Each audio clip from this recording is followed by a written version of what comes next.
What is going on, movie fans? I am Brian for Apocalypse, and I'm here to give you my top 10 geek movies of 2018. It was a great year for movies, even better for geek movies, but let's just not waste any time and get straight into my top 10 movies of 2018, Geek Movie Edition. Coming in at number 10 for me is Venom. Venom was our first movie that was basically not Spider-Man led in the Spider-Man comic book genre. While it wasn't like the greatest comic book movie of all time, it did bring the laughs, which was unexpected, and it did give us a pretty cool take on Venom. I enjoyed it. It wasn't, again, the greatest movie of all time, but it left me a little bit wanting more. I could have done without the giant blob fest that seemed to be their fight scenes. I would have rather it be a little clean cut. But other than that, Tom Hardy as Eddie Brock was pretty good, although his weird accent for San Francisco is a little threw me off, but you know, it's okay. But overall, it's a great movie. I'm curious what they do moving forward. Hopefully they cut Woody Harrelson's red clown hair. It's a little bit creepy for my taste. But for me, number 10, Venom. Coming in at number 9 for my top 10 geek movies is Aquaman. I was pleasantly surprised with Aquaman. I mean, I knew Jason Momoa was going to kill it. He kills everything he does. It's literally and figurative, probably. But he was hilarious in the movie. He really gave us that awesome take that we needed for Aquaman, because let's be honest, if they would have messed up Aquaman, we probably wouldn't have seen Aquaman as much, because he's always been kind of the joke of DC Comics, talking to fish, but clearly he doesn't speak to them. But it was really enjoyable. Wasn't one of my personal favorites of the year. A lot of the music in the movie took me out of it. Me and my friends both agreed that for the kind of badass that Jason Momoa is, it would have been kind of cooler to have more of like a heavy rock type soundtrack, if you would. But overall, Amber Heard, amazing. She's perfect for Mara. And everyone else, Patrick Wilson as Ocean Master was probably my favorite part of the whole entire movie. So I actually cannot wait to see how they go forward with this franchise. And yeah, for me, number 9, Aquaman. Coming in at number 8 is Fantastic Beasts: The Crimes of Grindelwald. And I'm a Harry Potter nerd through and through. If you know me at all, I love Harry Potter, everything about it.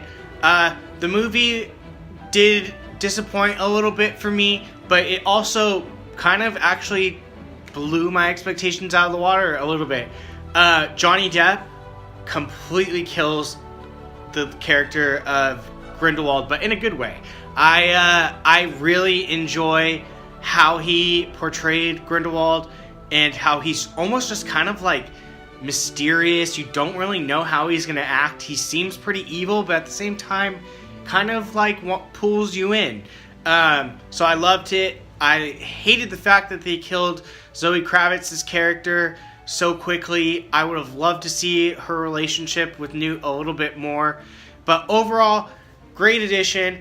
Did keep me interested in Fantastic Beasts, which I was afraid it was going to maybe bore it down and just kind of like kill the franchise for me. But it definitely did not do that. So for me, at number 8, Fantastic Beasts: The Crimes of Grindelwald. Coming in at number 7 for me is Ant-Man and the Wasp. Paul Rudd, Evangeline Lilly, their on-screen chemistry was amazing. They're hilarious. Evangeline Lilly's Wasp is badass. She is the type of hardcore fighting female that I love seeing in the MCU. We need more of them. We're hopefully getting more FaceTime from them soon. But overall, the movie was hilarious. It was interesting. It kind of left you with a lot more questions going forward than answers, which is kind of cool. Love the introduction of the quantum realm. Really, though, was disappointed that we didn't see Michelle Pfeiffer as much as we kind of like were hoping we were gonna get. Also, Ghost was just an okay villain. If you can even really call her a villain, to be completely honest. But overall, great movie, a lot of heart, super funny, and well-deserved spot at number 7, Ant-Man and the Wasp. So for me, my number 6 is Ready Player One. Now I know Jake absolutely hates the fact that this movie is this low on a lot of people's lists. Me, Keith, Jacob. It was just a tough year from here on out. But for me, Ready Player One, it hit a lot of the stuff I like. I love nostalgia. I grew up with a lot of the stuff that you see in the movie. It just, for me, to compare it to stuff that came out later in the year, this movie came out, I want to say early in March sometime. It was just tough competition from there on out. But it was a great movie. Loved the characters. Definitely one of those movies that you can just pop on anytime and be fully engaged into it. And it was a great movie. Can't really say anything too bad about it. It's a Steven Spielberg movie. He rarely ever disappoints. But it was a great movie. I enjoyed it. Like I said, from here on up, it's pretty much a battle. But, so be it. For me, number 6, Ready Player One. Number 5 on my list is Bumblebee. I am still shocked that this movie is this high on my list because I was done with the Transformers franchise, which was disappointing because I grew up with Transformers. But after the last couple ones, I didn't want anything to do with it. But we got a new director, a new take on the movie, and it did not disappoint. It completely changed my opinion about Transformers franchise, got me back into it. I loved Haley Steinfeld in this movie. She was fantastic. John Cena was hit and miss at certain points in the movie, but it can't be perfect. But this movie completely blew my expectations out of the water. The opening on Cybertron was everything I wanted and more. Actually, I take that back. I would like to see more. I would love to see just Cybertron movie. That's one of my little nicks about it. But it completely dragged me back into the Transformers franchise. So for me, number 5, Bumblebee. At number 4, I have Spider-Man Into the Spiderverse. I saw this movie at the very last second of the year, maybe 2 days before the year was over, and holy moly did I completely misjudged this movie. I was not really into the bright color cartoon-ish comic book in your face that the trailers portrayed, and I was completely wrong. This movie was phenomenal. I went into there just seeing it because people were telling me to go see it, and left with my mouth agape thinking, holy, you know what, that was a great movie. And everything about this movie was phenomenal. The characters, the introduction of so many different Spider-Men, Spider-Women too. It just was amazing. I cannot say enough good things about this movie. For anyone that has even enjoyed Spider-Man a little bit, it is a definite movie you need to see if you are a Spider-Man fan. And I cannot wait to see how they move forward with this franchise, because they can do spin-offs of these of certain characters, or they can just keep going with what we've seen, which I hope they do, because it did not disappoint. So for me, at number 4, I have Spider-Man Into the Spiderverse. Coming in at number 3 is Solo, a Star Wars story. I thought this movie was going to be the biggest piece of garbage that you can imagine, and I was very wrong. It hit a soft spot in me that I did not think I had with Star Wars. It gave me all the nostalgia I wanted and more. The actors in this movie were fantastic. I was totally against this movie in the beginning. I didn't want them to, I was afraid they were going to ruin Han Solo, and they definitely did not. If you went into it thinking that this was going to be Harrison Ford's Han Solo, I'm sorry to disappoint. It is not. it is a fresh take on the character that made me even want to know more about Han Solo. Emilia Clarke, her character of Kira, fantastic. The little surprise we got at the end of the movie with Darth Maul. If you haven't seen it by now, shame on you. But it was great. I did not expect this type of movie whatsoever. So for me, my number 3 is Solo, A Star Wars Story. Coming in at number 2, I have Black Panther. This movie, I still can't believe, I say it over and over, I cannot believe that this movie is not even a year old yet.